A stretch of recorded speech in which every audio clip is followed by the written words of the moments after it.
Well, hello everybody, and welcome to the first Real Talk video of 2023.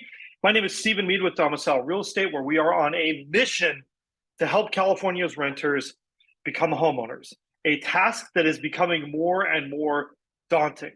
So 2 weeks ago, we did a video where we talked a lot about what has happened with the relationship between wages, inflation, and housing costs, both for rental and for buying. This time, we're going to take a look at another set of charts and talk about why I don't think we're going to see a return to what people think is normal. So let's go ahead and get started. Grab a cup of coffee, and we're going to talk about it. So this is a chart that we did, and I want to kind of go over these. The blue line is sort of the relationship between renting and owning. And I want to talk about a little history from the year 2000. So we had back here in 2000, we're kind of starting where if we just normalize rents and housing payments and we show how they change in relationship to one another, you'll notice here 2003, 2004, things shot up, and then we get to 2007 and things really took a nosedive. And for a while, it was actually a bit cheaper on this blue line to rent or to own versus renting. Then we hit 2012 and the market started to kind of resume, and then we've got 2020, 2021, et cetera. I do think it's interesting if you look here, where do we end up, right? We've already kind of turned the corner on this a little bit by the end of 2023. And if you look here, you know, at our peak, we were kind of like, what, 165% maybe, was kind of that peak number that we saw back in that 2004 to sort of 2007 time range. If we come back over here, you'll see we didn't even hit 150% this time. Now, our red line, that is indicating the payment versus income growth. So that sort of relationship, this is what a lot of people talk about as kind of this index of fear, right? Like housing payments are rising so much faster than income that there's going to have to be a day of reckoning coming to reconcile that. And if you look here on this red line, we see kind of a similar path, right? Things jumped up and then, gosh, they hit a real big number here and then took an absolute nosedive.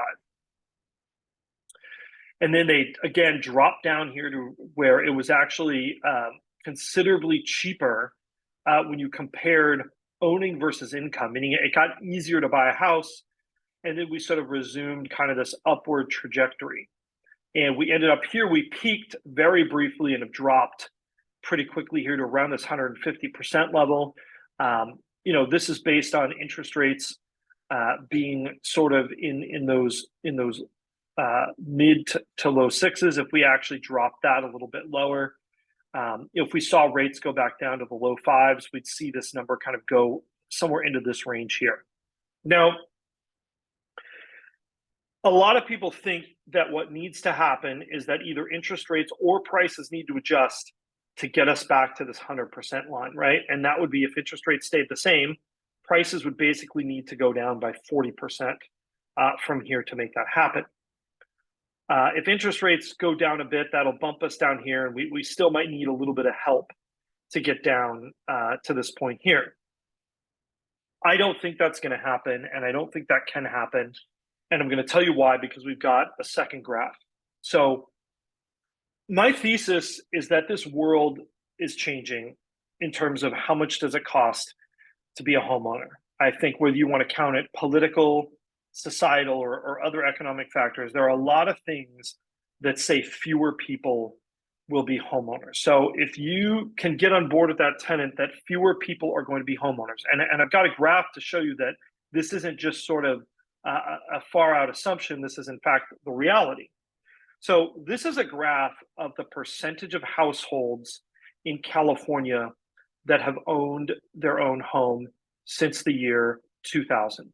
So in 2000, we were just under 57%, and you saw this number climb to 2006. Over 60% of households owned their own home in 2006, and then that number just slid really all the way through 2016, right, and dropped back to below 55%. These numbers might not sound like a huge amount. but you have to understand what a sea change that is.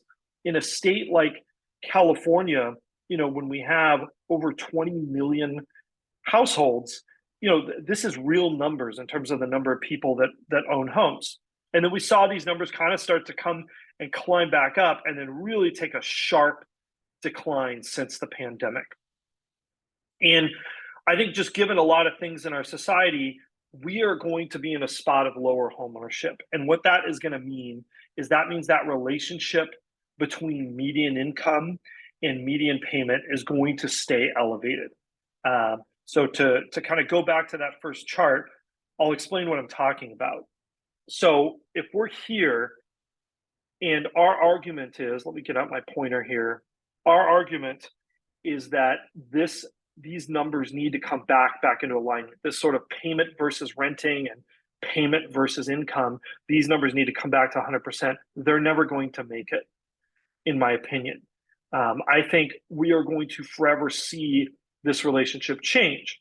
So if you're somebody watching this, that sounds like really horrible news. Like I've just told you that you have terminal cancer, but it really doesn't have to be that way.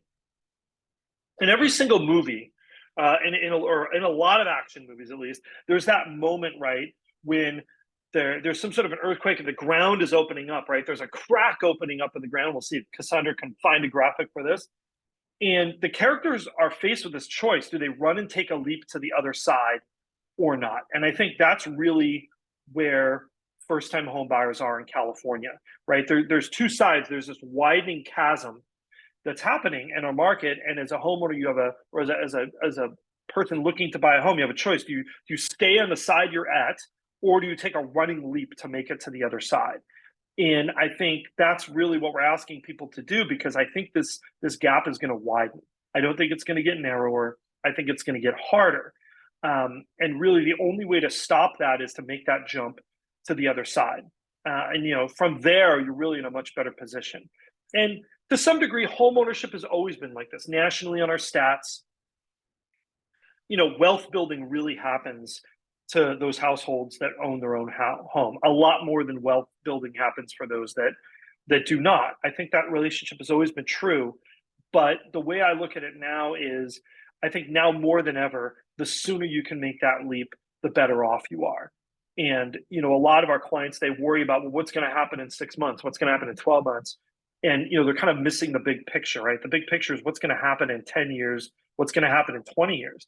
And I think in 20 years, unless some things drastically change, homeownership is going to be this sort of vehicle of generational wealth, right? Where you get to own a home either because you got lucky or because your family's rich and they already owned a home. And some of that wealth gets passed down to you for you to buy a home or inherit a home. And I mean, that's a bummer, right?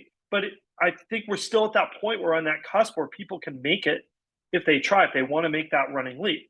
So, if you're that person who wants to make that running leap, absolutely reach out to us. We'd love to chat with you and strategize on how to make that happen for you and potentially your household or your family.